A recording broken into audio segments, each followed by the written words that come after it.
Shalom saudara-saudari semua, tema renungan firman Tuhan hari ini adalah taat harus dalam tindakan nyata.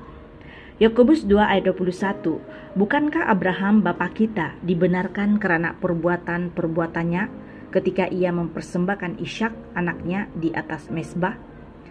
Saudara-saudari, ketaatan baru disebut sebagai ketaatan sampai hal itu diwujudkan dalam sebuah tindakan nyata, bukan hanya melalui perkataan atau pikiran saja.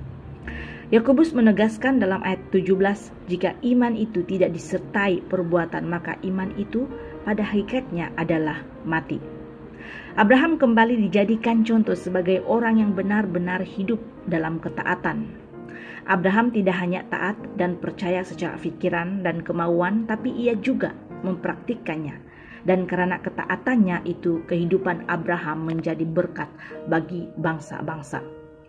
Rasul Paulus mengatakan dalam 2 Korintus 9 ayat 13, dan oleh sebab kamu telah tahan uji dalam pelayanan itu, mereka memuliakan Allah karena ketaatan kamu dalam pengakuan akan Injil Kristus dan karena kemurahan hatimu dalam membagikan segala sesuatu dengan mereka dan dengan semua orang.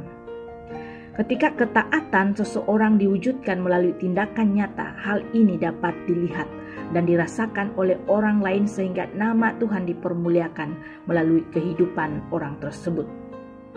Ketaatan yang diwujudkan dalam tindakan nyata akan memiliki kekuatan dan berdampak kuat untuk membawa orang lain kepada Tuhan.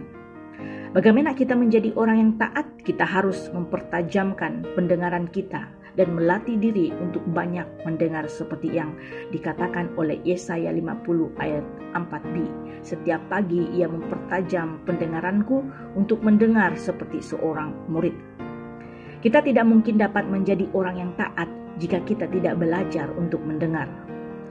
Ketika kita mendengar firman Tuhan, mulailah tumbuh iman di hati kita dan kemudian kita melangkah dalam ketaatan. Tapi banyak di antara kita yang tidak sungguh-sungguh hidup dalam ketaatan. Datang ke gereja bukan karena taat, tapi karena ada urusan-urusan berjumpa dengan seseorang, takut dicari-cari dan sebagainya. Ingat, ketaatan itu harus jelas, mulai mendengar terlebih dahulu sehingga kita mengerti apa yang Tuhan kehendaki. Lalu kita bertindak dengan iman. Itulah sebabnya firman Tuhan berkali-kali menasihatkan sebagaimana disampaikan kepada ketujuh sidang jemaat di kitab Wahyu. Bab 2 ayat 7e mengatakan, siapa bertelinga hendaklah ia mendengarkan apa yang dikatakan Roh. Ketaatan tanpa disertai tindakan nyata sama dengan ketidaktaatan. Mari saudara-saudari, jadilah orang yang taat yang disertai dengan tindakan. Tuhan Yesus memberkati. Amin.